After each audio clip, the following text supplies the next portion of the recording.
স্নেহের 2026 সালের নতুন বছরের ক্লাস ওয়ানের ছাত্রছাত্রী বন্ধুরা, আশা করি তোমার সবাই ভালো আছো। আজ আমরা যে বিষয়টি নিয়ে আলোচনা করব ক্লাস ওয়ানের ফার্স্ট ইউনিট টেস্ট অর্থাৎ প্রথম পর্যায়ক্রমিক মূল্যায়নের বাংলার কোশ্চেন পেপার নিয়ে। দেখো, ফুল মার্কস তোমাদের রয়েছে 20, সময় তোমাদের রয়েছে 40 মিনিট। একে দাগে রয়েছে নিচের প্রশ্নগুলোর উত্তর দাও। মৌচাকে কি ভরা আছে? মৌচাকে মধু ভরা আছে। কে মই দিয়ে সই করে? মনিরাম মুন্সি মই দিয়ে সই করে। বক খালে কি করে? বক খালে মাছ ধরে। উঙো কোথায় বসে রাধে? উঙো চরে বসে রাধে। কারা সারাদিন মাঠে ধান কাটে? প ফ ব ভ সারাদিন মাঠে ধান কাটে। সঠিক উত্তরের মাঝে টিক চিহ্ন দাও।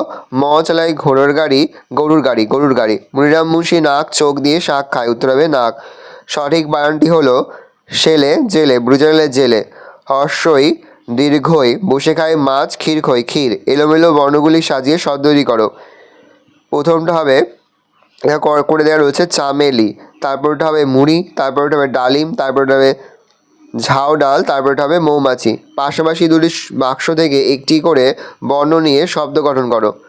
ঢাক আর ঢাল কল হবে, ক আর ল। জামা আর মালা মামা হবে। উল আর টগর উট হবে। নিচের ছবি দেখে ছবির নাম লেখো। প্রথমটা পাখি, তারপরটা ঘর, তারপরটা হরিণ। ক স্তম্ভের সঙ্গে খ স্তম্ভ মেলাও। ছেলে ছয়কার লাগে ইকার, ছেলে একারের সঙ্গে মিলবে। দাদা আকারের সঙ্গে মিলবে। ফুল হর্ষকারের সঙ্গে মিলবে। কৃষক রিকারের সঙ্গে ময়ূর দীর্ঘর সঙ্গে মিলবে। দুটি করে পূর্ণমাত্রা অর্ধমাত্রা মাত্রাহীন বর্ণ লেখো। পূর্ণমাত্রা অ আ, অর্ধমাত্রা খ গ, মাত্রাহীন এ ওই। বিপরীত শব্দ লেখো। ছোট বড়, সাদা কালো, শেষ শুরু। স্বর চিহ্ন বসিয়ে শব্দ তৈরি করো। একটি দেখানো হলো।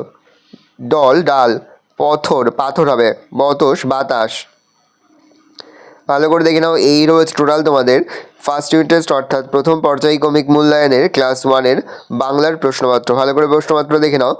আশা করি ভিডিওটা ভালো লেগেছে। ভিডিওটা ভালো লাগলে ভিডিওকে লাইক করতে ভুলবে। আমার নতুন হওয়া তাহলে যে সাবস্ক্রাইব প্রেস করে পাশে বেল আইকন প্রেস করে নতুন কোনো ভিডিও আপলোড করি সবার ফার্স্ট নোটিফিকেশন তোমরা পেয়ে যাও। আশা করা যায় প্রতি বছর নয় এই বছরও তোমরা কিন্তু আমাদের নমুনা প্রশ্ন থেকেই সমস্ত প্রশ্নই কিন্তু কমন পেয়ে যায় পরীক্ষাতে। সেহেতু আজ আমরা যে প্রশ্ন উত্তরগুলি নিয়ে আলোচনা করলাম, প্রতিটি প্রশ্ন খুব ভালো করে তোমাদের খাতাতে লিখে তোমরা কিন্তু মুখস্থ করে ফেলবে।